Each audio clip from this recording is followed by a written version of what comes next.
terutama berkaitan dengan strategi genset ya, biar kerja santai tapi tetap ngebut capai target.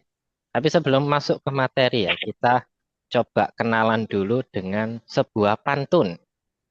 Kalau ada orang pantun biasanya bilang apa? Cakep ya? Oke. Cakep. Cakep, Belum, cakep. belum, belum. Membe Mendung, gulai-gulai itu ada mendung belum tentu hujan, cakep. dekat belum tentu jadian. Cakep. Cakep. Cakep. Perkenalkan, saya Cakep. Diki Nurrahman, Cakep. ingin sedikit sharing pengalaman. Oke, Cakep. Masya terima Allah. kasih. Cakep. Nice, nice. Oke, terima kasih.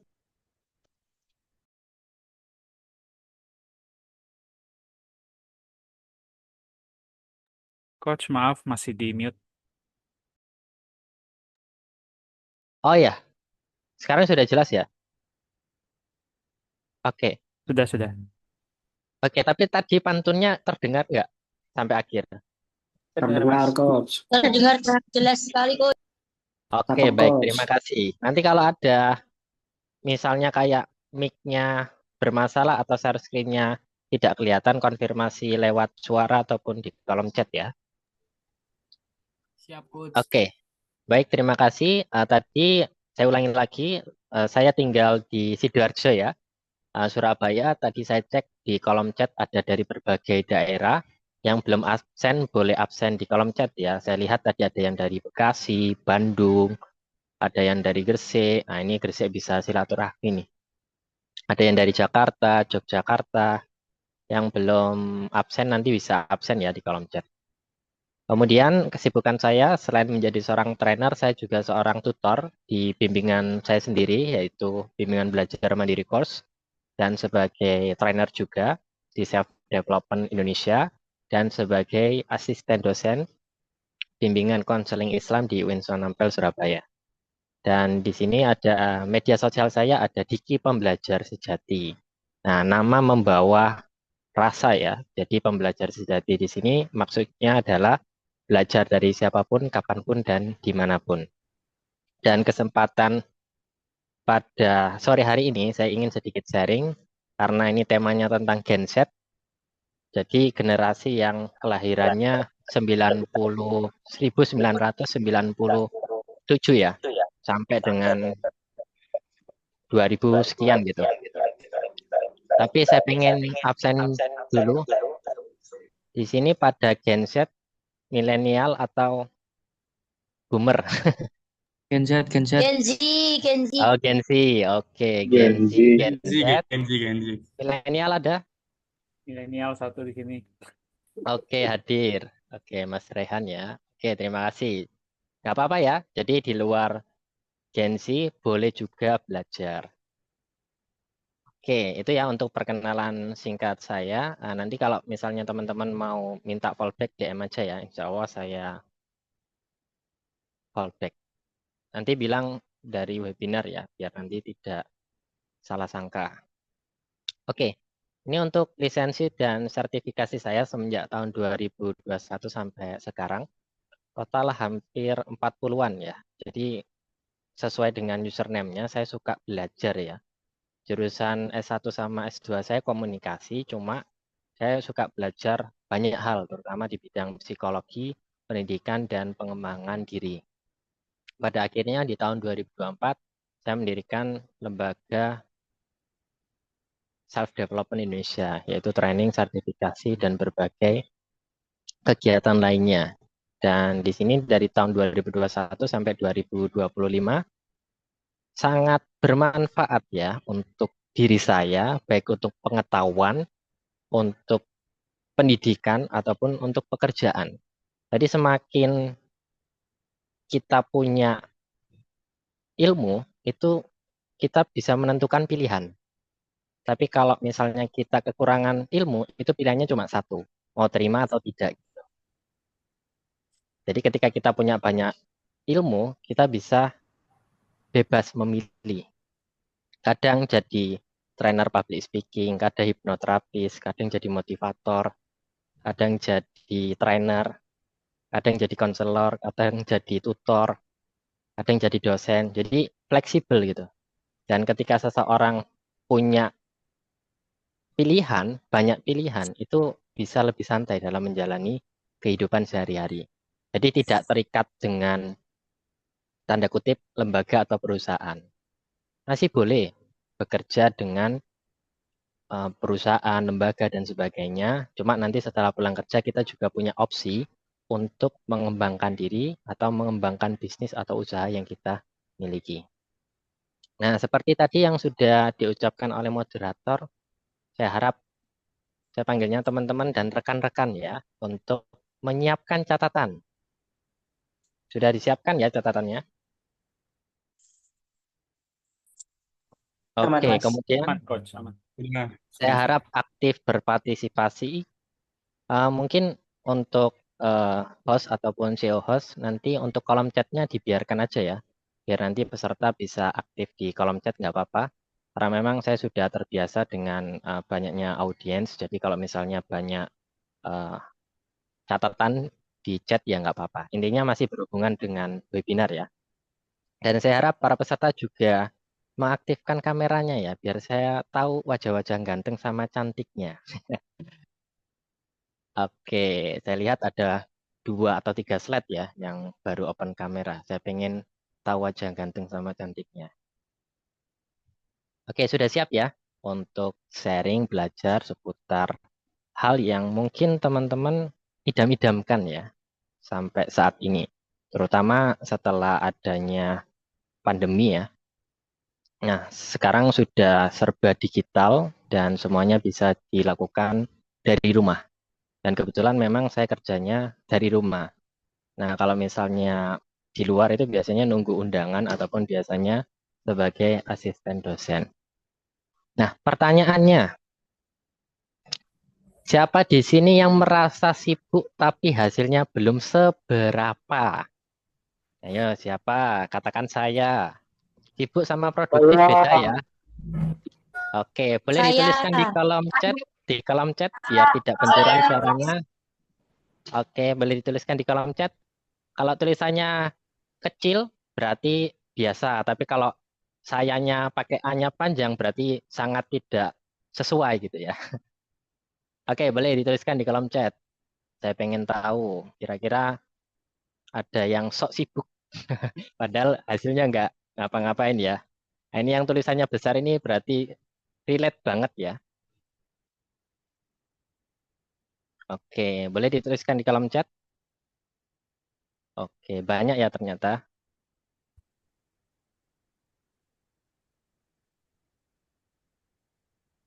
Oke, baik, terima kasih.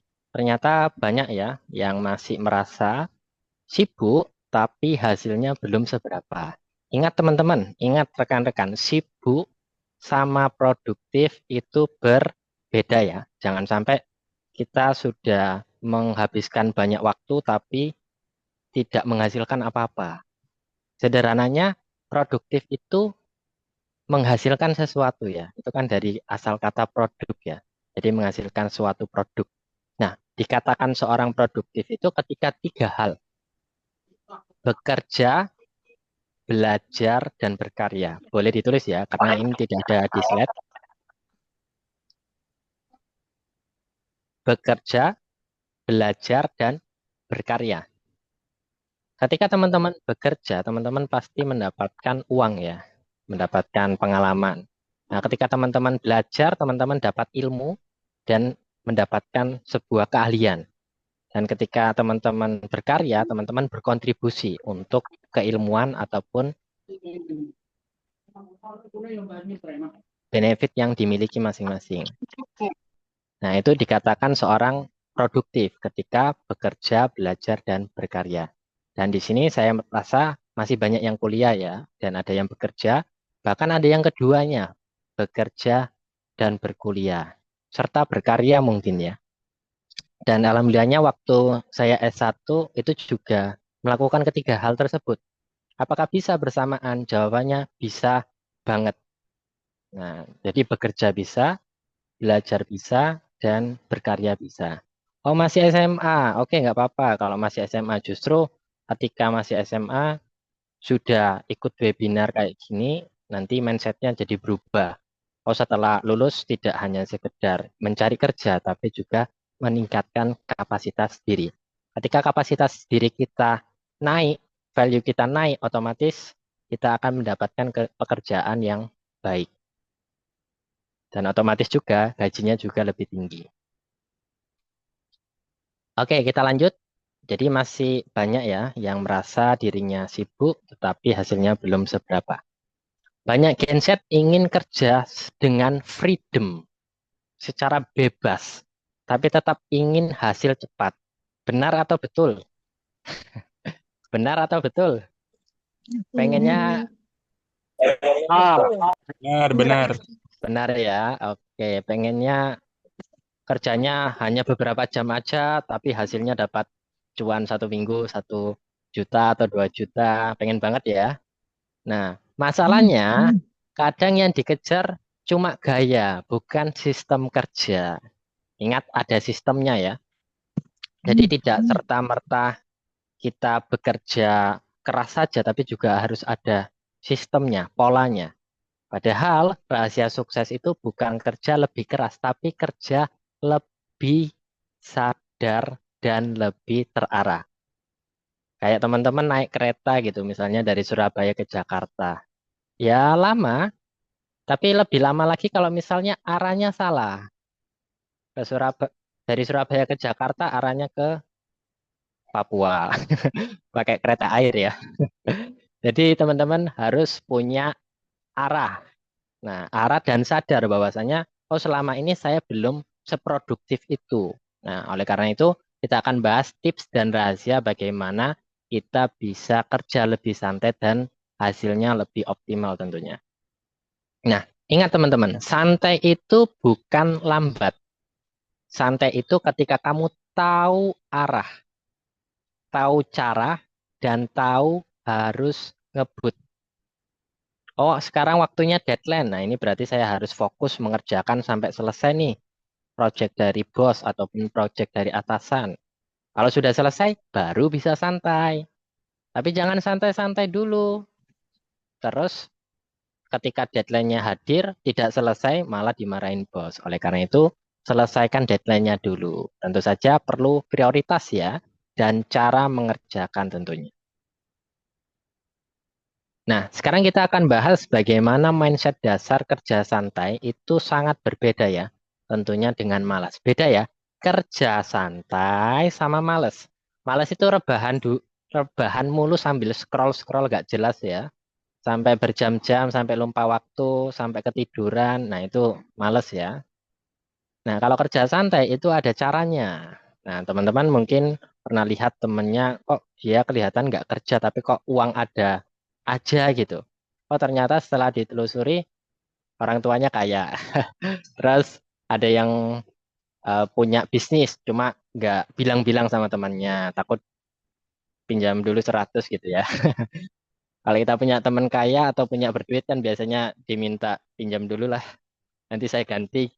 Kayak gitu ya. Oleh karena itu, kalau teman-teman punya bisnis ataupun hal yang kiranya bisa menyebabkan pertemanan jadi lebih keruh, lebih baik disembunyikan aja. Kecuali memang teman-teman personal brandingnya kayak saya gitu. Misalnya sebagai trainer, sebagai pengajar. Nanti kalau misalnya ada acara nanti bisa undang saya gitu. Tentang pengembangan diri dan sebagainya. Gitu ya teman-teman. Jadi dilihat dulu bisnisnya. Nah, santai itu fokus teman-teman. Bukan rebahan. Ingat, santai itu fokus. Orang santai adalah yang tenang karena tahu prioritas. Nah, contoh, ngerjain project dari bos atau healing dulu.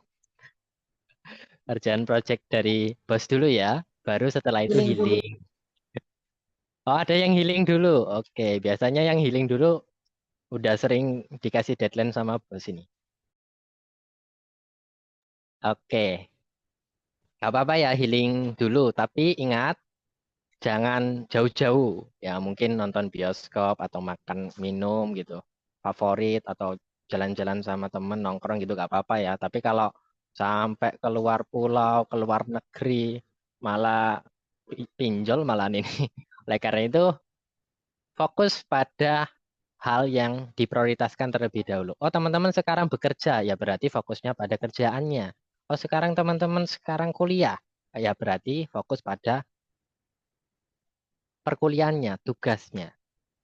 Nah, mereka nggak panik meskipun sibuk karena punya sistem. Ingat teman-teman, sistem ada caranya. Jadi meskipun kita sudah waktunya mepet, nah itu masih bisa diatasi karena kita sudah terbiasa. Nah, saya ingin sedikit sharing dulu di semenjak tahun 2021, waktu itu pandemi ya.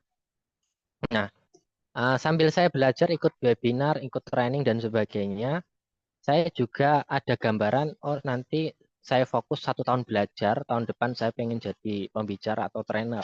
Soalnya saya lihat uang pendaftarannya itu kayak 100.000, 150.000, itu 10 peserta, 20 peserta, 100 peserta itu kan lumayan gajinya.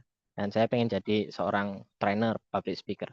Akhirnya saya fokus belajar, fokus mengembangkan diri, kemudian kayak, oh ini webinar ini saya ambil poinnya kayak gini. Nah, nanti saya bikin silabus kurikulum buat saya nanti gitu, sambil belajar juga.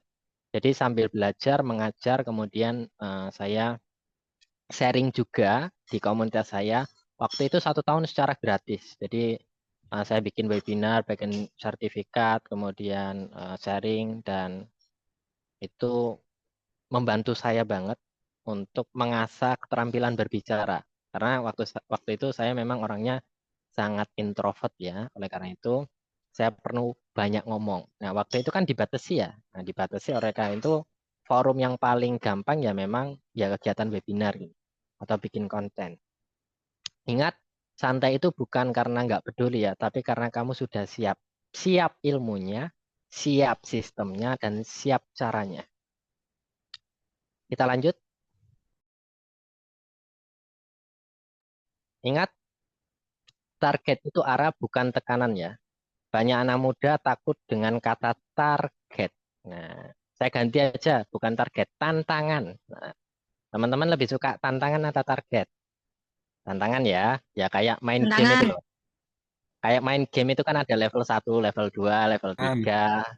Semakin tinggi levelnya, tentu saja bebannya atau tekanannya akan semakin banyak. Nah, seiring berjalannya waktu, tentu saja kita perlu istilahnya upgrade skill, upgrade senjata.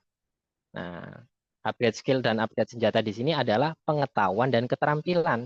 Nah, ketika kita punya pengetahuan dan keterampilan, tentu saja kita bisa mengatasi hambatan-hambatan yang ada.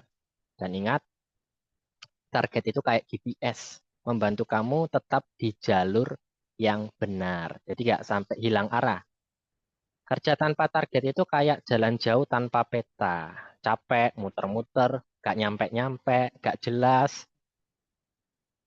Oleh karena itu teman-teman harus punya istilahnya kompas lah, punya arah. Oh, saya ingin mengerjakan makalah, saya ingin mengerjakan proyek ini. Oh, deadline-nya 1 bulan. Ya kalau bisa sebelum 1 bulan selesai. Biar apa? Ya biar nanti bisa healing gitu. Jangan healing dulu kemudian baru ngerjakan. Ada yang dibalik ya, cuma saya sarankan lebih baik kita menyelesaikan proyek dulu ataupun mengerjakannya bersama-sama. Nah, saya biasanya kayak gitu. Biasanya saya sambil bawa laptop, kemudian catatan, tas, kemudian datang ke kafe ataupun warkop sendiri. Karena memang orangnya introvert. Kalau sama temen, nggak selesai-selesai malahan. Lebih banyak ngobrol, kadang ngomongin bola, kadang ngomongin berbagai hal ya. Oleh karena itu, kalau pengen ngerjain sesuatu atau project lebih baik sendiri ya. Nggak apa-apa dikatain jomblo atau single. Itu kan memang kenyataannya gitu ya. Ingat jomblo itu nasib, single itu pilihan ya. Betul ya. Oke, kita lanjut. Yang C ya. Work-life flow. Nah, mungkin pernah mendengar ya, work-life balance. Sering bikin bingung antara kerja dan santai. Tapi flow artinya kamu bisa menikmati kerja dan hidup di saat yang sama. Sama seperti saya tadi. Saya ke kafe ataupun ke warkop, pesan kopi, kadang es teh sih. Kemudian saya fokus mengerjakan biasanya 1-2 jam, bahkan pernah sampai 3 jam. Kadang saya juga ngajar waktu itu selama kurang lebih 1 sampai 2 tahun ya. Saya kayak zaman dahulu itu nomaden. Dari kafe satu, dari warkop satu itu untuk mengajar. Karena waktu itu belum pasang wifi ya. Kalau sekarang sudah pasang wifi, jadi kerja lebih fleksibel gitu. Nah, ketika teman-teman udah punya sistem, udah punya cara, udah punya ilmu, teman-teman akan bisa bekerja lebih santai. Bukan tentang menyeimbangkan dua sisi, tapi menyatukan ritme antara keduanya. Ya kerja ya santai. Jadi saya sambil isi webinar juga menyiapkan minum, menyiapkan snack di samping saya. Jadi kalau sesekali kameranya mati berarti lagi minum gitu. Jadi menikmati dan menjalani apa yang kita lakukan. Jadi bukan dianggap beban, tapi sebuah rutinitas yang menyenangkan. Nah, sekarang kita ke strategi utama nih, kerja santai tapi ngebut, capai target. Nah, ada yang namanya Smart Work Formula. Tapi sebelum masuk ke formulanya, saya pengen tahu nih, di sini ada yang pengen tahu rumusnya atau enggak, atau strateginya atau tidak. Pertanyaannya mau aja atau mau banget? Nah, boleh dituliskan di kolom chat ya. Mau aja atau mau banget? Kalau mau aja ya nggak usah ya, harus mau banget ya. Yang alay biasanya mau bingit. Mau aja atau mau banget? Oke, saya cek ya. Ini ada berapa orang ini? 193 orang. Ini terbanyak di tahun ini ya. Nah, di 2-3 tahun yang lalu pernah 300 orang. Sebenarnya bisa lebih ya. Kapasitas Zoom-nya aja yang 300. Oke, mau aja atau mau banget? Oke, saya cek dulu. Oh, banyak ya. Mau banget, mau banget. Mau bingit nggak ada ya? Oh, ada yang mau bingit. Oke, ada yang sampai typo ya. Oke, terima kasih. Berarti saya share ya untuk strateginya. Strateginya ini rahasia ya. Cuma nanti bisa dicatat. Dan mungkin tadi bisa dibuat story ya. Tapi jangan semua ya, beberapa aja ya. Nanti yang tidak ikut webinar jadi tahu semua. Jadi beberapa aja. Nanti tambahkan caption atau kata-kata mutiara mungkin dari teman. Lumayan dapat hadiah. Nanti dari SDI ada, nanti dari LSP, MSDM, Talenta Gembilang juga ada. Jadi manfaatkan ya. Oke, kita akan bahas formulanya, rumusnya. Nah, saya ini guru matematika ya. Jurusan S1, S2. Saya komunikasi, tapi saya ngajar dari Senin sampai Sabtu itu matematika. Nah, kebetulan hari ini Minggu libur ya, besok ngajar. Dan memang ngajar saya online semua. Dan ini bisa membantu teman-teman jadi gambaran bahwasanya meskipun teman-teman jurusannya A, kerja B nggak apa-apa. Asal teman-teman punya keahlian. Oke? Meskipun saya jurusannya komunikasi, saya juga belajar psikologi, pendidikan, matematika, dan sebagainya. Nggak apa-apa. Jangan batasi kemampuan teman-teman. Jadi saya percaya teman-teman pasti punya kemampuan, punya minat, bakat. Dan itu perlu diasah. Nah, salah satu cara mengasahnya adalah ikut webinar, ikut training, ikut sertifikasi di berbagai lembaga atau instansi. Nah, sekarang kita ke rahasia pertama. Nah, SMART. Nah, S yang pertama. Simplify, permudah prosesnya. Nah, jadi dibuatmu mudah. Jangan dibuat susah. Kalau ada yang mudah, kenapa pilih yang susah? Nah, ini kalau diibaratkan manajemen waktu itu, kalau bisa besok ngapain sekarang? Nah, ini salah ya. Kalau bisa sekarang ngapain besok? Oke, kalau bisa dikerjakan saat ini, ngapain ditunda-tunda? Nah, kita bisa membuat mindset atau membentuk mindset seperti itu. Kita permudah prosesnya. Kita buat gampang.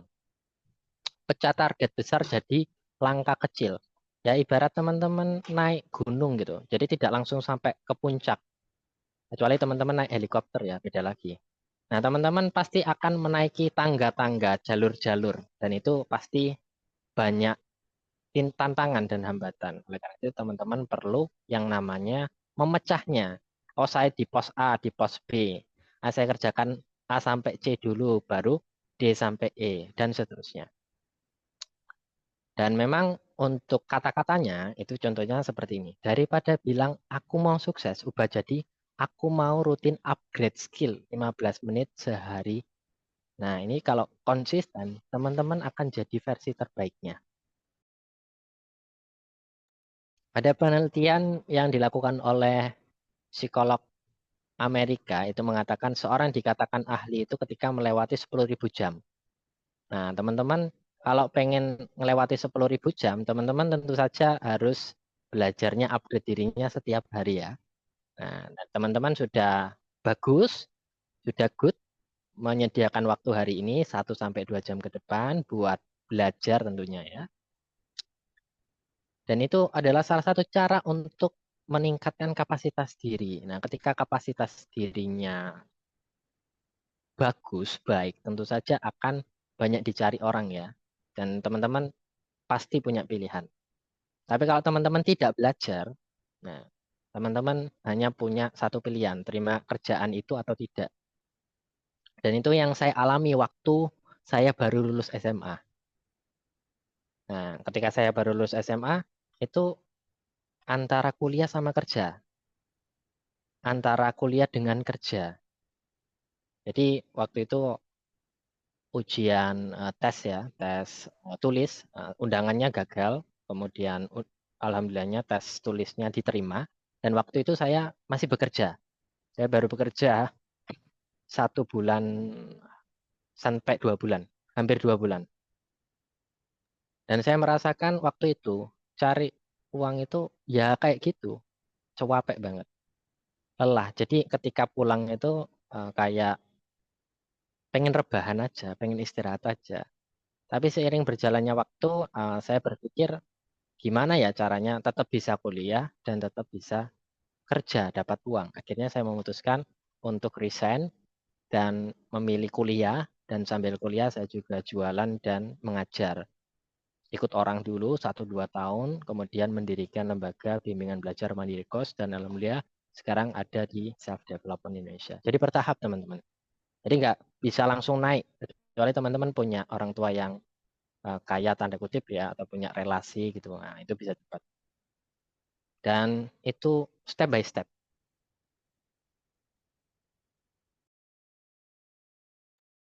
Yang berikutnya, M, manage time. Atur waktu dengan sadar. Ada kata kuncinya, sadar teman-teman. Gunakan time blocking. Nah, time blocking ini adalah salah satu metode time management yang paling banyak digunakan. Tentukan waktu fokus dan waktu santai. Nah, teman-teman, kalau mengerjakan tugas atau mengerjakan deadline itu dipercepat ya. Maksudnya fokus. Jangan sambil tanda kutip sambil scroll sosmed, sambil main game, nah itu nggak selesai-selesai. Tapi kalau teman-teman fokus, nah itu cepat selesai. Oke, saya mau konfirmasi dulu, suara saya masih jelas kan ya?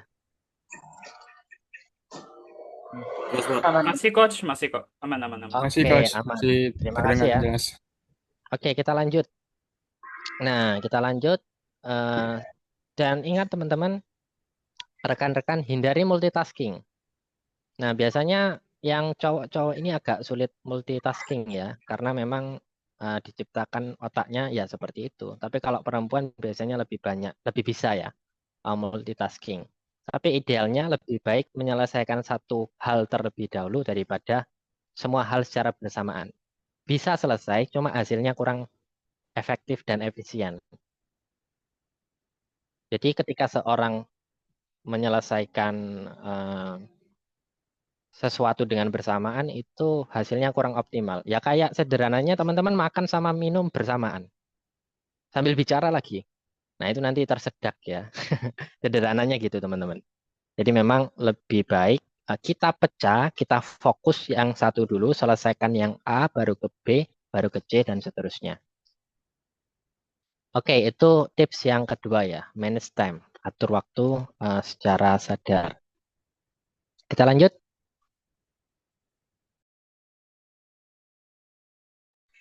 Yang berikutnya adalah automate, gunakan teknologi. Nah, teman-teman sekarang ada berbagai teknologi yang bisa digunakan ya untuk membantu kita lebih produktif, lebih mudah. Nah, kalau zaman dulu, kalau saya pengen belajar, itu harus ke perpustakaan pusat, ke perpustakaan di kampus. Tapi kalau sekarang lebih gampang ya, bisa Google, bisa YouTube, bisa konten, ataupun dari kegiatan webinar dan seminar dan sebagainya. Tentu saja dengan adanya teknologi, jangan sampai kita kalah ya sama teknologi. Jangan bersaing sama teknologi, tapi kita berjalan seiringan, jalan bareng. Nah, jalan bareng kan lebih enak daripada berlawanan arah ya. Benar atau betul? Oke, kita manfaatkan teknologi untuk apa? Untuk membantu kita bekerja jauh lebih produktif. Ada berbagai tools, cuma saya nggak masukkan semua. Ada Notion, ada Google Calendar, ada Trello, ChatGPT, dan sebagainya. Kalau bisa disederhanakan, kenapa dipersulit? Nah, sederhana, gampang. Tinggal cari di Google, tinggal cari di YouTube, tinggal belajar dari ahlinya. Nah, ketika teman-teman pengen memanfaatkan teknologi, teman-teman juga harus belajar untuk mengendalikan diri. Jangan sampai ketergantungan dengan teknologi. Nah, mungkin teknologi bisa menjelaskan apapun ya, tapi manusia itu yang ngasih rasa, yang ngasih makna. Dan itu tidak bisa dikasih oleh AI manapun. Karena dengan emosional, dengan spiritual juga, manusia akan tetap bisa bersaing ya sampai kapanpun. Kecuali manusianya memang orangnya malas, nah itu nggak bisa bersaing. Jadi pilihannya di teman-teman. Mau jadi orang biasa-biasa aja atau luar biasa. Nah kalau biasa-biasa aja tentu saja akan bertarung ya atau melawan teknologi. Tapi kalau yang luar biasa tentu saja akan memanfaatkan teknologi selama itu positif untuk membantu pekerjaan ataupun studi. Oke, itu formula yang ketiga ya. Kita lanjut formula yang keempat. Yang keempat adalah recharger, isi ulang energi secara sadar. Nah, tadi kan saya sempat bahas healing-healing ya. Jadi teman-teman ketika kita bekerja tentu saja ada waktunya di mana baterai kita turun. Nah, baterai kita turun itu maksudnya fokus, energi, lelah, capek. Benar atau betul? Benar ya. Kita kerja, kita belajar, pasti akan mengalami yang namanya lelah, capek. Dan itu adalah hal wajar. Yang tidak wajar adalah udah tahu lelah, udah tahu capek, marah terus bekerja. Nah, itu maka hasilnya kurang efektif dan efisien. Nah, terus gimana kalau misalnya bos dan atasan kita ngasih deadline, ya bilang saja, Pak, daripada pekerjaannya tidak selesai dan rusak, tidak efektif, lebih baik saya ngambil waktu 15 menit untuk minum kopi ataupun makan siang. Supaya saya bisa lebih produktif. Di negonya kayak gitu. Bosnya atau manajernya pasti akan ngasih waktu buat kita untuk ngisi energi. Nah, kayak gitu ya. Dan jangan lupa kalau waktunya istirahat ya istirahat. Kalau misalnya waktunya kerja ya kerja. Jangan waktunya kerja istirahat.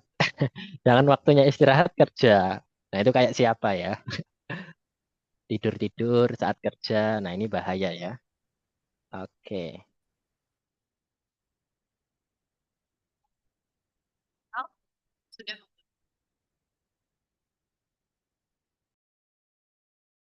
Oke, itu tips yang keempat ya. Nah, sekarang kita ke tips yang terakhir. Udah diisi nih energinya, berarti kan kita sudah bisa bekerja dengan fokus ya. Dan jangan lupa, track progress, pantau perkembanganmu. Evaluasi mingguan. Nah, teman-teman selama ini, selama bekerja, selama belajar, selama berkarya, sudah ngecek nggak, evaluasi diri nggak setiap minggu ya? Bukan untuk menyalahkan diri ya, tapi untuk memperbaiki strategi. Nah, kalau dalam konteks kuliah, nah, ketika saya target misalnya eh, skripsi saya, tesis saya 150 halaman. Nah, itu selama 4 bulan, berarti sehari harus berapa lembar? Oh, minimal 2 lembar. Nah, kayak gitu. Jadi di progresnya kayak gitu, dipecah. Oh, evaluasi. Oh, ternyata kalau 2 lembar nggak cukup, karena kadang ada waktu yang terselip, akhirnya 3 lembar, 4 lembar gitu. Dan itu membantu teman-teman jadi lebih baik. Begitu juga dengan pekerjaan. Oh, saya sudah produktif atau belum? Belum nih. Nah, itu nanti ada istilahnya KPI ya. Nah, itu nanti bisa jadi patokan apakah teman-teman sudah sesuai target atau tidak. Kalaupun sales, nah itu nanti dari penjualannya, dari produk yang terjual ataupun dari keuntungan. Nah, itu juga bisa. Nah, sekarang kita ke strategi utamanya. Ada yang namanya target sprint system. Jadi kita fokus satu target besar per minggu, bukan semua hal sekaligus. Oh, jadi teman-teman pengen mengerjakan sesuatu yang besar, selesaikan minggu ini. Kemudian bagi jadi 3. Saya kasih contoh gambaran ya, biar teman-teman tahu ya. Kalau dalam konteks pekerjaan, nah teman-teman bisa cari referensi dulu. Oh, saya pengen bikin produk tentang pisang. Ya, berarti saya cari target ataupun klien kira-kira sukanya pisang seperti apa. Ataupun produk-produk yang sejenis. Kita amati, kita cari hal yang belum ada, kemudian kita taruh di produk kita. Kayak gitu ya sederhana. Kemudian setelah selesai, udah fokus sama satu target dibagi 3, kemudian refleksikan apakah yang saya lakukan sudah berhasil atau tidak. Nah, itu nanti dilihat. Apa yang bisa ditingkatkan, kemudian apa insight yang aku pelajari. Nah, ini adalah strategi utama supaya teman-teman tidak kemana-mana ya, maksudnya tidak melebar ke sana kemari, biar fokus, biar menyelesaikan target ataupun project sesuai dengan deadline-nya. Nah, di sini ada strategi utama juga. Saya kebetulan trainer NLP juga. Di NLP itu ada yang namanya mindset. Nah, ada berbagai teknik. Nah, dan teknik ini sangat membantu saya untuk membuat pola pikir saya jauh lebih baik dan jauh lebih produktif ya. Terkadang ketika kita bekerja ataupun belajar, ada saja pikiran negatif, kerjaku kok berat banget ya, tidak sesuai job desk. Nah, kita ganti. Aku sedang ditempa jadi kuat. Ya ibarat pisau ya ataupun baja ya, itu kan sebelum dibentuk itu kan harus dipukul-pukul dulu ya. Harus dikasih project ataupun deadline supaya jadi lebih kuat. Benar ya?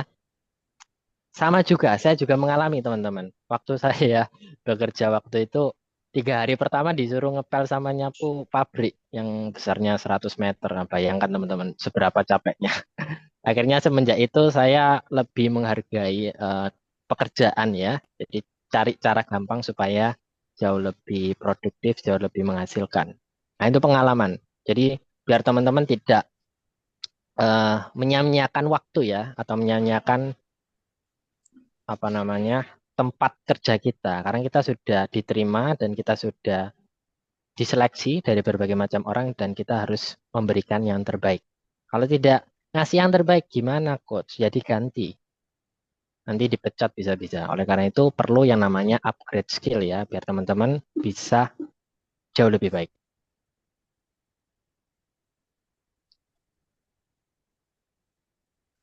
Oke, kita lanjut. Gunakan afirmasi positif. Aku bekerja dengan tenang tapi hasilku cepat dan berkualitas. Nah, kapan terakhir teman-teman ngasih afirmasi positif kepada diri sendiri, kepada pikirannya, doa. Nah, itu kan bisa membantu pekerjaan teman-teman jauh lebih efektif ketika dilakukan dengan tenang, dengan jernih, dengan positif. Tapi kalau sebaliknya, tergesa-gesa, terburu-buru, hasilnya jauh lebih tidak efektif. Oleh karena itu perlu yang namanya rasa tenang. Nah, setiap bangun tidur, nah bagus itu. Setiap bangun tidur, sebelum tidur, itu bagus. Kasih afirmasi positif. Saya bersyukur diberikan kesehatan. Ketika saya bekerja, saya mendapatkan kemudahan. Bulan depan, gaji saya naik. Boleh. Dan itu ketika dilakukan, itu nanti bisa, insya Allah terwujud. Ada ilmunya, namanya LOA ya. Pernah dengar ya? Law of Attraction. Yang ketiga, kelola state emosi dan fokus. Mulai hari dengan nafas dalam, musik ringan ataupun niat sadar. Aku memilih produktif bukan tertekan. Produktif ya. Nah, teman-teman kalau misalnya emang niatnya jadi profesional ataupun bekerja, ya nggak masalah ya. Cuma ketika teman-teman bekerja, jangan lupa untuk mengambil ilmunya dan pengalamannya juga. Jangan hanya gajinya saja. Oke? Ambil ilmu, sistemnya, caranya. Kalau bisa sering-sering tanya sama bos atau atasan kita. Supaya apa? Nah, supaya kita suatu saat nanti kalau misalnya kita tergantikan ataupun ada sebuah bencana misalnya PHK ataupun sebagainya, kita sudah siap. Dan itu memang perlu belajar. Belajarnya saat kerja bisa ataupun di luar tempat kerja. Bisa di lembaga ataupun bisa di organisasi, komunitas dan sebagainya. Nah, itu strategi utama kerja santai, capai target. Nah, sudah sampai di akhir nih. Nah, kita ke studi kasus nih. Mohon maaf, namanya sama ya. Kalau misalnya ada yang sama, saya pakai nama random ya, Raffi ya. Raffi 24 tahun kerja remote sering merasa waktunya habis tanpa hasil. Saat deadline dekat, baru fokus akibatnya stres meningkat. Tapi hasil tetap standar. Pertanyaannya kira-kira apa yang bisa Raffi ubah dari sistem kerja? Yang kedua, bagaimana cara dia membuat ritme kerja yang lebih santai tapi lebih efektif? Nah, biar saya tidak sharing aja ya. Sekarang teman-teman yang sharing di kolom chat. Ada 200 orang ya, 206 orang. Nah, kira-kira dari studi kasus ini, teman-teman kira-kira dapat apa? Dari apa yang sudah saya paparkan ya, ada berbagai strategi tadi. Kira-kira hambatan dari Raffi ini kira-kira selesainya gimana? Sistem kerjanya gimana? Oke, silakan ditulis di kolom chat. Saya kasih waktu 1-2 menit ya. Silakan dituliskan di kolom chat. Kira-kira apa yang bisa dilakukan Raffi agar jauh lebih produktif ya. Dan hasilnya memuaskan.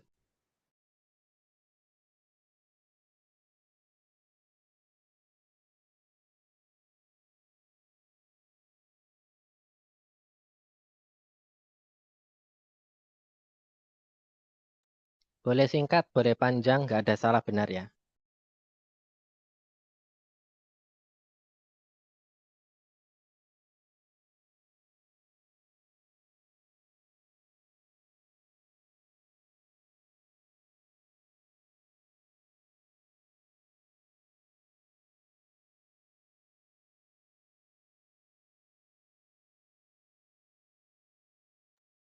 Oke, baru ada 7 orang dari 200-an orang yang hadir di Zoom. Saya coba cek di kolom komentar. Baru kurang dari 10 ya. Yang mau tulis di kolom chat, silahkan ya. Saya coba bacakan beberapa mungkin ya. Oke, studi kasusnya berkaitan dengan Raffi, 24 tahun, kerja remote, sering merasa waktunya nggak cukup.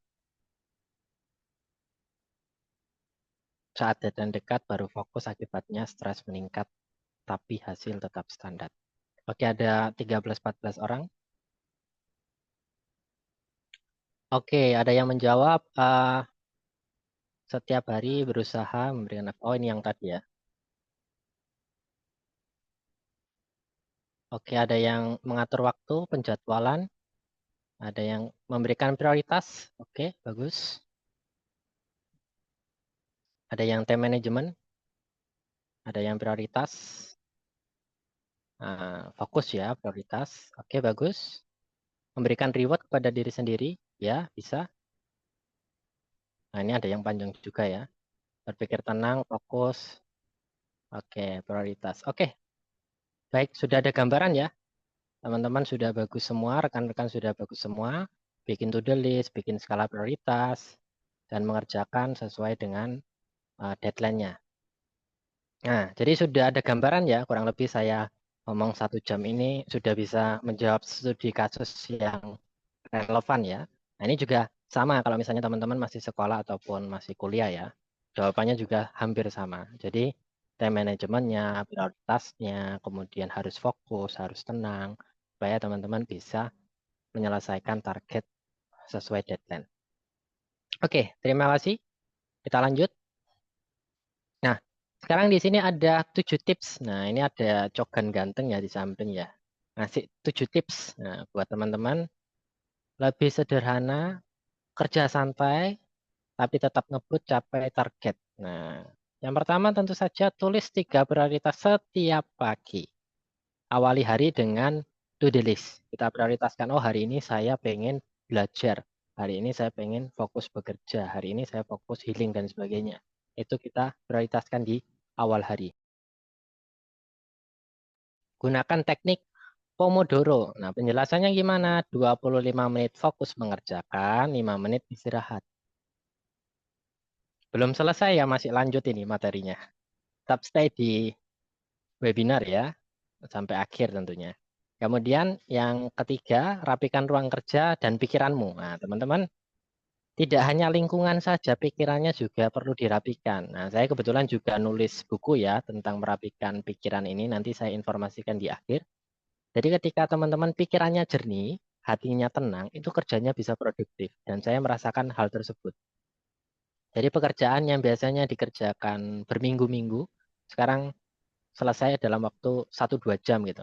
Saya bikin materi itu biasanya berminggu-minggu, tapi bikin materi ini loh, 2 jam selesai. 2 jam sampai 2 jam setengah lah, duhur sampai asar. Jadi waktu itu dikasih judul yang relevan, kemudian saya cari referensi di berbagai jurnal ataupun berbagai informasi di internet. Nah, kemudian saya masukkan juga berdasarkan pengalaman ataupun referensi yang ada. Kemudian saya bikin, terus tulis saja di Canva, tinggal ngasih kata-kata, ngasih gambar yang relevan, menarik, nah supaya bisa lebih produktif. Nah, makanya ada sedikit typo ya. Lakukan, lakukan evaluasi mingguan 10 menit. Agar kita tidak hilang arah, kita perlu evaluasi. Kira-kira selama 1 minggu ini sudah produktif atau belum? Kalau misalnya belum, tentu saja waktunya kita belajar. Kemudian, upgrade skill secara rutin. Tadi ya, bisa membaca buku, bisa ikut webinar, ikut training, ikut sertifikasi, cari komunitas ataupun lembaga yang relevan yang bisa membantu kita jauh lebih baik. Dan tidak kalah penting adalah cari mentor, cari coach yang bisa ngasih arahan kamu. Nah, ini ibarat blind spot ya. Jadi ada titik buta yang perlu kita sadari dan itu memang perlu orang lain. Nah, saya juga punya mentor, saya juga punya coach. Oh, ketika waktu itu ngomong saya terlalu cepat, nah itu bisa dibuat lambat. Oh, suara saya terlalu datar, nah itu nanti bisa dibuat variasi. Nah, terkadang hal-hal sederhana tersebut perlu kita peroleh dari yang namanya mentor dan coach. Oke, yang berikutnya tidak kalah penting, tadi ada yang bilang self reward ya, rayakan progres kecil. Jadi kalau perempuan biasanya check out keranjang kuning ya. Benar atau betul? Yang perempuan yang hadir, kalau self rewardnya apa? Apakah check out juga? Atau makan atau minum? Atau nonton mungkin ya? Sama temennya atau Nonton, bestinya? nonton. Oke, nonton ya. Ada yang mabar, ada yang main PS, ada yang makan-makan favorit, melakukan hobi dan sebagainya. Itu penting teman-teman. Untuk apa? Untuk istilahnya mencharger, isi ulang baterai energi kita. Supaya apa? Supaya kita jauh lebih produktif. Kalau tanpa itu, nah itu biasanya jadi beban ya. Maka nikmati setiap progres yang kita lakukan dan jangan lupa yang namanya self reward ya ataupun uh, memberikan apresiasi kepada diri kita. Cuma self rewardnya jangan mahal-mahal ya. Self rewardnya healingnya keluar negeri kemudian malah banyak hutang nanti pulangnya. Jadi self reward yang sederhana saja ya, yang makan, minum, nonton, check out yang mungkin masih di bawah 100 lah, atau tergantung ini sih gajinya juga. Jadi disesuaikan dengan kapasitasnya masing-masing. Dan itu tips sederhana agar teman-teman bisa lebih kerja, lebih santai, kemudian lebih bisa mencapai target. Ingat, ketika teman-teman bekerja dengan orang lain, pasti bos ataupun pimpinan ngasih target. Nah, kita sebagai karyawan atau sebagai seorang yang mencari rezeki, kita harus melakukan yang terbaik. Nah, ini adalah beberapa tips ataupun rahasia mungkin ya yang bisa teman-teman gunakan, strategi yang bisa digunakan untuk membantu teman-teman jauh lebih produktif, jauh bisa mencapai target dan santai. Nah, ini Gen Z banget ya, Gen Z banget ya. Oke, itu tips dari saya. Semoga hal sederhana ini bisa jadi referensi ya buat teman-teman yang masih kuliah, yang masih kerja, ataupun kuliah dan kerja. Semoga bisa jadi manfaat ya buat kita bersama. Karena sebaik-baiknya ilmu adalah yang berkah ya, bermanfaat. Nah, ini ada kesimpulan dari saya. Nah, santai itu bukan malas ya. Saya ulangi sekali lagi. Santai itu bukan malas, tapi sadar arah dan strategi. Harus tahu arah, harus tahu strategi. Nah, produktif bukan berarti sibuk, tapi berarti fokus dan efisien. Kerja ngebut bukan karena dikejar, tapi karena kamu tahu apa yang mau dicapai. Jadi jangan lari, jangan ngebut karena dikejar, tapi karena kamu tahu arah, kamu tahu garis finishnya. Oh, garis finishnya di situ, berarti saya harus larinya ke situ. Dan berarti apa yang saya lakukan harus mengarah ke sana. Saya harus lari ke sana, saya harus berusaha mencapai target tersebut. Jangan sampai kita bekerja dianggap beban ya, tapi dianggap aja sebagai tantangan dan kita anggap sebagai suatu hal yang wajar. Saya juga pernah ditanya sama alumni saya, Coach, kerja itu harus atau tidak sih? Kerja itu tidak harus. Kamu nggak kerja juga nggak apa-apa. Tapi kamu perlu bekerja. Untuk apa? Untuk mendapatkan uang. Untuk membeli sesuatu. Untuk membahagiakan orang lain. Jadi ketika kamu pengen sesuatu, ya otomatis kamu harus bekerja. Untuk mendapatkan hal tersebut. Jadi bukan keharusan.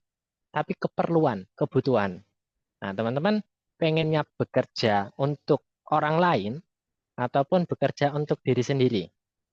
Nah, tapi kalau untuk yang baru-baru, fresh graduate ataupun yang baru bekerja 1-2 tahun, lebih baik belajar dulu ya. Supaya teman-teman tahu ilmunya, tahu sistemnya, tahu caranya, baru teman-teman bisa mengembangkan diri ataupun buka bisnis ataupun buka jasa. Sehingga teman-teman bisa jauh lebih cepat mencapai target. Dan saya harap teman-teman bisa mengaplikasikan apa yang sudah saya sharingkan sore hari ini. Nah, ini ada kutipan juga, boleh di screenshot.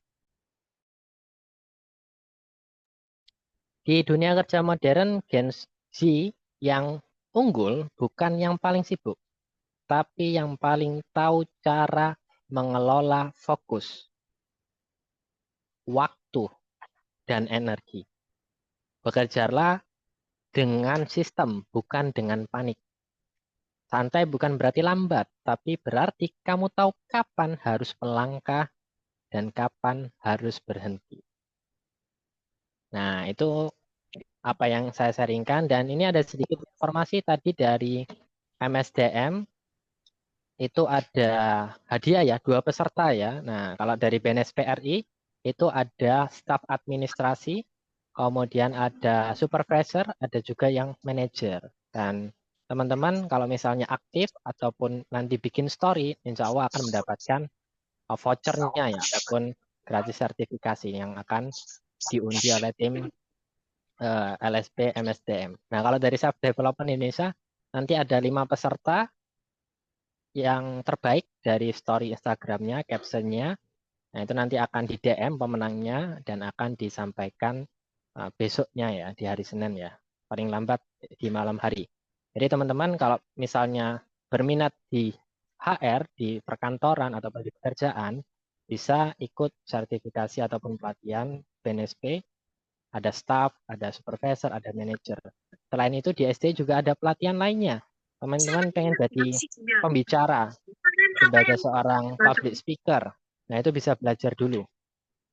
Kemudian ada berbagai macam ya, total ada 40-an. Lebih detailnya nanti berkunjung di Instagram Self Development Indonesia ya, karena di SDI ada berbagai program, ada berbagai trainer dan coach ya, yang merupakan associate trainer SDI yang merupakan profesional, akademisi, dan praktisi yang ahli di bidangnya.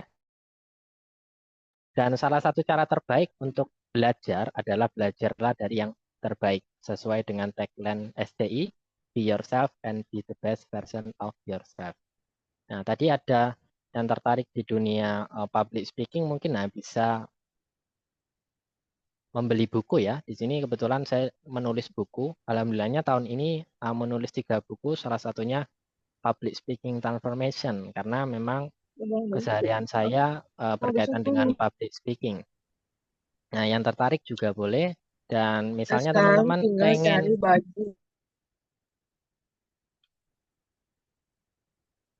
mengadakan event, mengadakan webinar, nah itu bisa banget ya, bisa banget mengajak kolaborasi seperti LSP, MSDM untuk mengisi kegiatannya, baik itu online ataupun offline. Nah, nanti bisa DM aja Instagram TG Pembelajar Sejati, itu untuk informasi kolaborasi ya. Jadi bisa berbagai macam seputar pengembangan diri ataupun public speaking. Nah, ini bukunya, teman-teman. Tadi sempat saya bahas ya, tentang pikiran yang tenang, pikiran yang rapi, kemudian hati yang tenang. Nah, itu ada bukunya. Merapikan isi kepala dan menenangkan isi hati. Nah, itu buku tentang kesehatan mental ya, supaya teman-teman jauh lebih produktif juga tentunya. Dan kalau misalnya public speaking, ada public speaking transformation. Kalau di sini ada yang suka mengajar ataupun suka dunia pendidikan, itu ada buku Hypno Teaching dan Hypno Learning. Nah, kebetulan saya akademisi juga sebagai trainer dan tentu saja output saya tidak hanya sekedar webinar ataupun training, tapi juga buku. Karena terkadang ada orang yang sukanya membaca ya. Nah, terus gimana pesannya? Nanti bisa berkunjung di Instagram Self Development Indonesia, itu kan di bio ada linknya ya, itu diklik aja, nanti diarahkan ke link Shopee gitu. Nanti ada bonus buat teman-teman, misalnya tanda tangan ataupun webinar seputar buku yang dibeli. Nah, itu teman-teman, rekan-rekan, semoga apa yang saya sampaikan hari ini bisa bermanfaat. Dan terima kasih, saya akhiri dengan sebuah pantun ya. Kalau tadi di awal pakai pantun, di akhir juga harus pakai pantun. Burung irian, burung cendrawasih, cukup sekian dan terima kasih. Burung nuri, burung dara, mari berdiskusi bersama-sama. Saya kembalikan ke moderator. Terima kasih.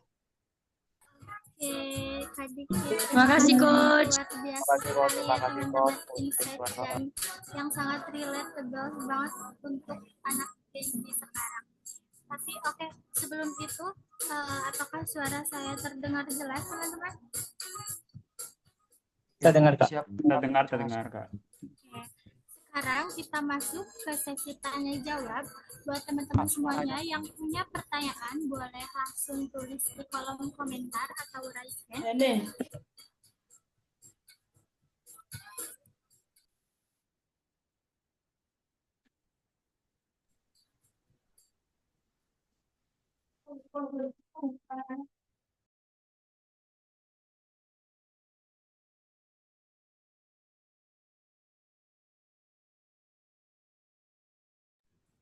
Oke, Kak Diki ternyata banyak nih Kak yang mau bertanya. Yang diutamakan yang raise hand dulu mungkin ya. Yang open kamera juga. Untuk Kak Raihan Auzan dari Bekasi, boleh Kak untuk pertanyaannya? Oh iya, baik. Oke, Oke, baik. Terima kasih, Kak Dede. Bismillahirrahmanirrahim. Assalamualaikum warahmatullahi wabarakatuh. Uh, Selamat sore teman-teman dan juga selamat sore Coach Diki. Senang bisa ketemu lagi dan juga teman-teman yang hadir. Saya punya pertanyaan. Biarpun saya anak milenial, kelahiran 96, jadi saya Gen Z setengah matang ya. Tapi ini penting banget karena saya juga alhamdulillah bekerja dan saya rasa ilmu ini sangat penting banget. Dan apa yang disampaikan Coach Diki, ada beberapa pertanyaan yang saya anggap itu di saya itu flow ya. Jadi ada yang perlu pengen saya gali lagi, yaitu tentang perspektif mindset produktif sama behavioral consistency Coach. Ya ini buat Coach Diki ya. Jadi gini Coach, pertanyaan saya tuh apa ya? Kalau dari studi kasus, saya tiba-tiba interest dari studi kasusnya Raffi itu. Kadang kita itu ada dari materi yang kau sampaikan itu ada satu yang belum terlalu didalamkan tuh tentang disiplin. Kadang saya pribadi atau mungkin rekan saya, mungkin anak Gen Z or anyone, disiplin itu akan terjadi ketika ada trigger. Misalkan kita dikasih tekanan, oh ya kamu sampai target A, B, C, nah tiba-tiba kita jadi disiplin. Tapi setelah tidak ada target, kita tiba-tiba jadi kayak, oh udahlah santai aja.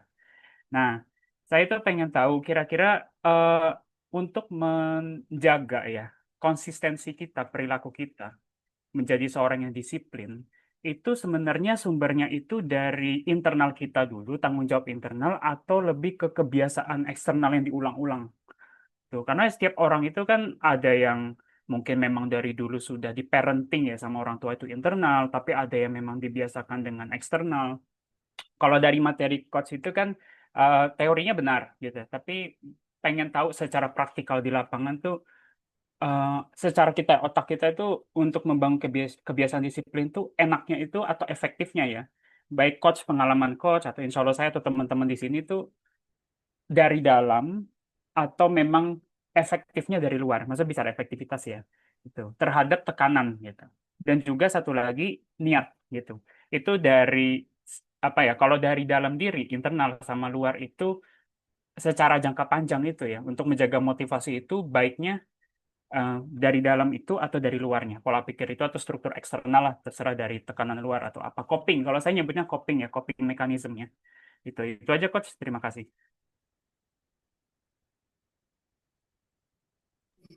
Oke, baik Kak Raihan Aldan. Gimana Pak Diki mau langsung dijawab Ya. atau Langsung saja biar nanti masih ingat pertanyaannya ya.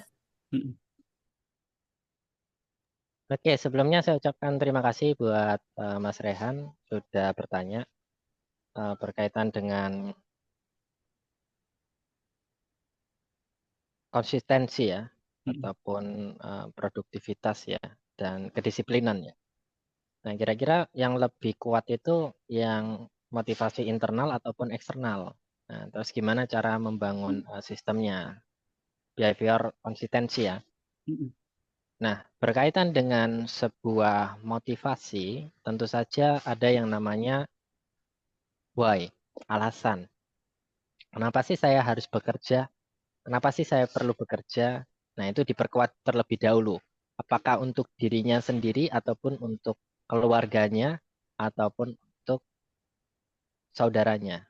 Nah, tentu saja ketika alasannya semakin kuat, semakin banyak, maka motivasinya akan terbangun lebih kuat. Nah, kebetulan saya juga S1-nya ngambil motivasi, ada internal, ada eksternal, dan memang yang paling kuat itu motivasi internal dari dalam. Nah, itu nanti ada hubungannya sama niat. Nah, saya niat ini bekerja untuk apa sih? Apakah hanya sekedar dapat gaji, kemudian beli sesuatu, ataukah saya niatkan untuk ibadah juga? Ataukah saya niatkan untuk belajar? Nah, semakin banyak niatnya, semakin banyak alasannya, akan jauh lebih kuat. Nah, berkaitan dengan disiplin, tentu saja setiap perusahaan, setiap lembaga punya peraturan. Nah, kalau misalnya kita tidak mengikuti peraturan, kita di SP dong, SP1, SP2, SP3. Nah, oleh karena itu kita harus mengikuti sesuai dengan budaya dan sistem dari perusahaan tersebut. Nah, seiring berjalannya waktu, tentu saja budaya tersebut akan membentuk kita jadi kebiasaan. Jadi disiplin, datang tepat waktu, kalau misalnya terlambat didenda, dapat potongan gaji, itu kan membentuk kita sebenarnya. Nah, kalau kita kaitkan dengan konsistensi, ada buku yang namanya Atomic Habit. Pernah dengar ya? Nah, Atomic Habit itu ada 3 hal penting, yaitu buat itu mudah. Buat pekerjaan yang dilakukan itu mudah. Yang kedua, buat pekerjaan itu menyenangkan. Oh, kebalik ya. Mudah dilihat, menyenangkan, dan mudah. Mudah dilihat, mudah dilakukan, dan menyenangkan. Jadi bisa kita lihat, bisa kita mudah lakukan, dan hal tersebut menyenangkan. Ada self reward. Oh, ketika saya bekerja, saya dapat bonus nih dari atasan sesuai target ya, berarti semakin semangat. Nah, itu eksternal. Jadi internal iya, eksternal iya untuk membentuk yang namanya sistem ataupun budaya. Ketika budayanya baik, ketika sistemnya baik, akan menghasilkan kerja yang lebih produktif, efektif, dan efisien. Seperti itu, Mas Rehan. Oke, baik Coach, terima kasih. Berarti ini lebih ke internal dulu ya. Iya, benar. Oh gitu. Kira-kira kalau Coach menurut, boleh satu lagi Coach? Singkat aja Coach. Kalau misalkan Ya, semua dimulai dari eksternal, kira-kira salah tidak? tidak salah, tapi lebih bertahan lamanya dari internal, dari dalam. Oke. Ya, baik. Baik Coach, terima kasih. Oke, terima kasih. Silakan untuk moderator. Mungkin 2 lagi ya. Selanjutnya ada Pak Muhammad Wahyu. Oke, baik Kak. Terima kasih buat, oke. Bisa saya mulai? Oke, baik. Sebenarnya terima kasih buat Kak Dede atas waktunya dan juga di sini saya izin untuk Mas Diki untuk bertanya. Sebenarnya saya Wahyu ya, di sini selaku salah satu peserta. Nah, di sini kan topiknya tentang biar kerja santai tapi tetap capai target ya. Di mana sebenarnya kalau dalam suatu tim itu kan tentunya nggak cuma ada satu orang, tapi ada beberapa orang dan mekanisme santai dan juga mekanisme ngebut tiap orang itu berbeda-beda seperti itu. Bisa dibilang mungkin kalau misalnya ada orang yang nganggep, oh kita harus fokus dulu ke kerjaan dulu. Fokusnya di sini kan juga berbagai macam ya. Ada yang bisa memberikan fokus 100%, ada yang kayak mungkin lagi capek jadi turun 80% dan seterusnya. Alhasil bisa dibilang dalam suatu tim itu nggak imbang terkait dengan cara kerja santai dan sebagainya. Otomatis ketika udah ada deadline dan juga ketika udah menentukan timeline, bisa aja sewaktu deadline-nya itu udah terjadi, itu ada yang benar-benar udah tercapai targetnya, tapi juga ada beberapa orang yang belum tercapai targetnya. Dan alhasil hal ini itu bisa membuat tim itu agak kelagakan ya, karena untuk beberapa orang atau beberapa pekerjaan itu perlu di take over atau perlu dialihkan pekerjaannya ke orang lain gitu. Yang saya tanyakan adalah menurut dari Mas Diki ya, sebagai coach di sini, kira-kira gimana agar membuat sistem di satu tim itu bisa terasa stabil dan tetap ada kerja santai dan juga menyenangkan bagi semua orang. Oke, baik. Mungkin langsung saja ya dari Wahyu, dari Kudus. Jadi yang pertama tentu saja ada yang namanya job ya, pekerjaan yang dibagi, yang tentunya disesuaikan dengan keahlian masing-masing. Nah, kalau misalnya pekerjaan tersebut atau job tersebut tidak dikasih kepada seorang yang punya kompetensi di bidangnya, tentu saja akan terhambat. Sebagai contoh, saya kurang bisa desain, saya kasih desain kepada orang lain. Kemudian bikin konten, saya berikan ke orang lain. Nah, meskipun saya bisa cuma menghabiskan waktu, jadi saya memberikan opsi atau istilahnya delegasi kepada orang lain, dan ketika orang lain menyelesaikannya tentu saja akan membantu saya mencapai target. Misalnya membuat konten ataupun membuat berbagai project yang akan saya lakukan. Jadi yang pertama adalah bagi tugas atau pekerjaan sesuai dengan kapasitas masing-masing. Terus gimana kalau kapasitasnya tidak ada? Ya berarti perlu upgrading, perlu pelatihan, perlu training. Supaya apa? Supaya jauh lebih baik. Nah, kemudian namanya sebuah tim tentu saja harus saling mendukung ya. Tentu saja kalau misalnya orang lain atau pekerjaan kita sudah selesai, kita bisa bantu. Yang bisa kita bantu. Misalnya tentang desain. Nah, di Canva itu kan bisa ini ya, linknya di share, kemudian diedit bersama. Nah, itu seperti itu bisa. Ataupun kalau di SDI ada sistem yang namanya Google Doc gitu. Jadi ada beberapa poin-poin yang perlu diselesaikan dan itu ditarget kasih deadline. Dan kalau misalnya belum selesai, kita kasih solusi alternatif. Kalau kita sebagai seorang pemimpin ya di sana. Jadi memang kita perlu membagi berdasarkan tim. Kemudian ketika rekan kita belum selesai, kita bantu tapi tidak mengambil semuanya. Misalnya porsinya cuma 20%, 30%. Jangan kita gantikan. Beda ya membantu sama menggantikan. Jadi kita bantu sebisanya. Misalnya saya pengen bikin makalah ataupun bikin project ini. Nah, nggak bisa. Oh, strukturnya ini. Contohnya ini. Nah, ini kamu nanti buat ya. Nanti manfaatkan tools AI ataupun gambar ini atau desain ini, website ini. Jadi lebih mudah. Itu membantu, bukan menggantikan. Nah, ketika hal tersebut sudah kita terapkan, tentu saja akan mencapai target. Dan jangan lupa ngasih motivasi ya, ataupun ngasih reward misalnya. Semangat sambil kasih kopi. Nah, semangat sambil kasih makan. Nah, itu kan jauh lebih membantu. Kayak gitu ya, Mas Wahyu. Oke, baik. Terima kasih Mas Diki. Oke, terima kasih. Mungkin terakhir yang perempuan ya, karena tadi yang bertanya laki-laki semua. Silakan. Baik, terima kasih. Silakan untuk Kak Raisya. Ya, terima kasih Mbak Moderator, Mbak Deden. Saya sebelumnya perkenalkan, saya Raisa Diayumna dari Magelang, tapi saya sedang berada di Yogyakarta karena memang keperluan pekerjaan yang dialokasikan di Yogyakarta seperti itu. Untuk pertanyaan yang berkaitan dengan webinar hari ini, saya ingin menanyakan Coach. Di tengah realitas dunia kerja yang kini mempertemukan berbagai generasi atau multi generasi seperti itu, dengan berbagai karakter, budaya, dan juga cara kerja yang berbeda, bahkan terkadang dalam atmosfer yang cukup kaku dan juga toksik seperti itu ya. Bagaimana cara kita sebagai Gen Z bisa menyeimbangkan antara keinginan untuk work-life harmony, gaya kerja yang sangat santai dan juga kreatif, dengan tuntutan profesionalisme, target kinerja, serta etika kerja lintas generasi yang kita dipertemukan dengan gen milenial, gen alpha, atau mungkin gen baby boomer yang mungkin bagi kita tuh agak-agak gimana gitu ya. Dan bagaimana menjaga agar semangat, idealisme, serta potensi diri kita tetap tumbuh tanpa harus kehilangan jati diri atau terbawa arus lingkungan yang tidak sehat maupun kurang sehat seperti itu.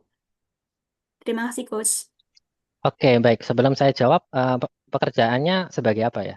Saya di instansi rumah sakit di salah satu Yogyakarta, seperti itu di bagian peningkatan kompetensi di diklat rumah sakit. Oke, baik. Oke, kalau studi kasusnya yang berkaitan dengan rumah sakit itu kan layanan dan jasa ya. Tentu saja hal penting ketika kita bekerja itu kan pasti ada atasan, ada senior yang beda usia, beda latar belakang. Dan hal yang perlu kita maklumi dan kita sadari adalah bahasa. Itu yang pertama. Kemudian cara menyampaikan. Nah, itu berbeda. Kalau kita sama bestie kita atau yang umurnya tidak jauh beda kan jauh lebih gampang gitu ya.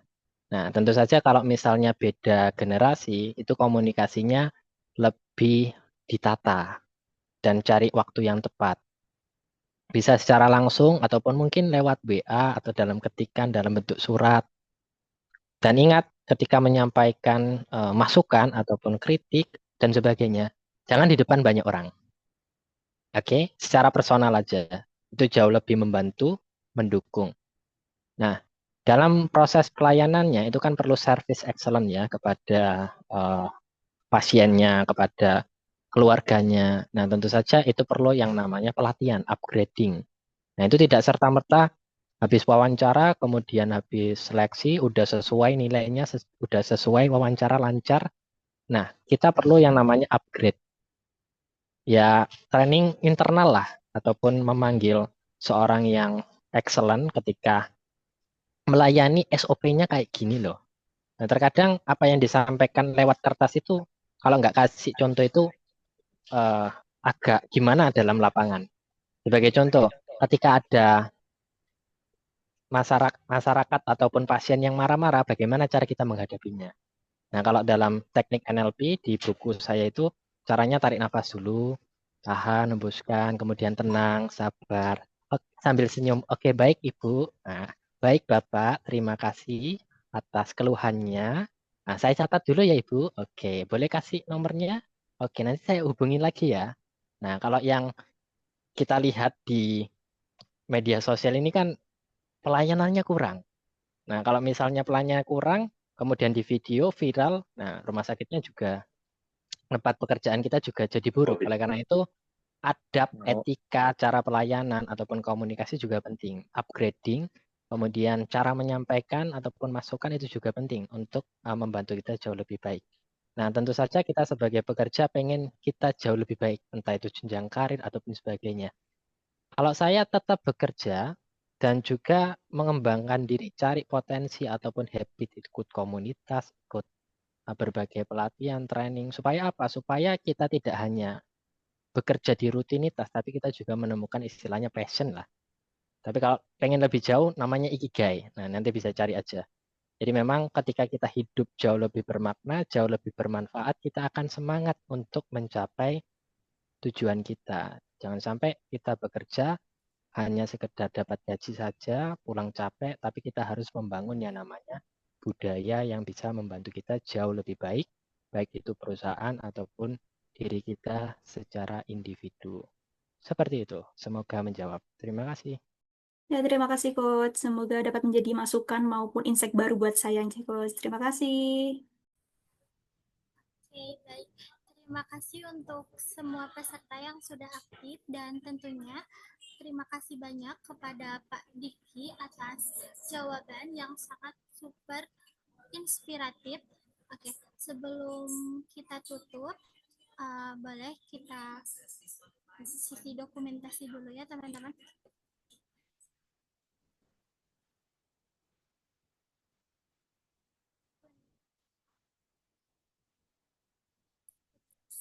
Boleh on cam dulu ya teman-teman.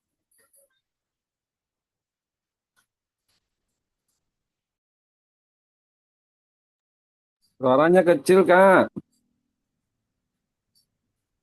Cek suara saya terdengar jelas teman-teman.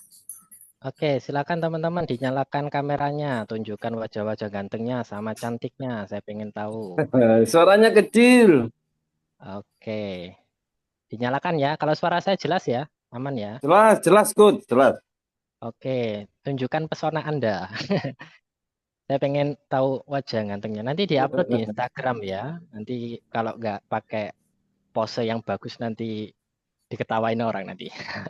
Tunjukkan Siap, pose Coach. terbaik ya. Kita ada 9 slide ya, cukup banyak ya. Sebentar, saya cek dulu yang open kamera cuma 3-4 slide ya. Oke, kita gaya formal ya. Saya bantu dokumentasi mungkin ya, karena suara saya yang lebih jelas. Oke, saya dokumentasi. Kita ke slide pertama. Ingat setiap pose itu 4 kali ya. Kita slide pertama, formal dulu, senyum. Oke, tunjukkan senyum terbaiknya. Senyum dulu ya, formal. 1, 2, 3, senyum. Oke, slide pertama, 4 slide ya. Slide kedua sekarang, 1, 2, 3, senyum. Oke, kita lanjut slide ketiga.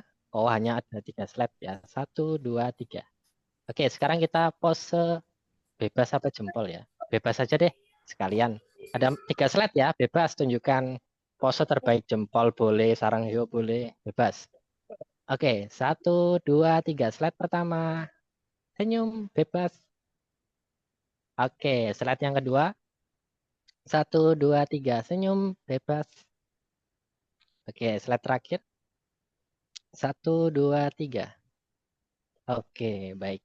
Itu untuk sesi dokumentasinya ya. Terima kasih yang sudah hadir. Dan tadi ada banyak pertanyaan ya, lebih dari 10. Karena keterbatasan waktu nanti bisa DM Instagram Diki Pembelajar Sejati ya. Nanti bilang saja saya dari webinar Gen Z.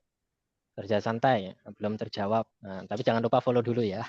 Kalau nggak di follow nanti nggak bisa kebaca. Seperti itu ya. Terima kasih teman-teman. Saya kembalikan ke moderator. Baik, Bapak, mohon maaf. Terima kasih banyak Pak Diki. Sekarang Moderator bisa Suara saya terdengar jelas, teman-teman. Mohon Tidak maaf. terdengar. Kecil Kak suaranya. kecil. Kecil-kecil. Cek, cek. Masih kecil, Pak, suaranya. Gak jelas Kak, gak jelas. Oke. Terima kasih untuk Pak Diki atas materinya yang sangat luar biasa. Jangan lupa posting resume webinar kali ini di Instastory dan tag akun MSDM dan Self Development Indonesia. Saya akhiri. Wassalamualaikum warahmatullahi wabarakatuh. Waalaikumsalam warahmatullahi wabarakatuh. Terima kasih Kak. Waalaikumsalam warahmatullahi wabarakatuh. Silakan untuk mengisi presensi kehadiran dulu teman-teman semuanya.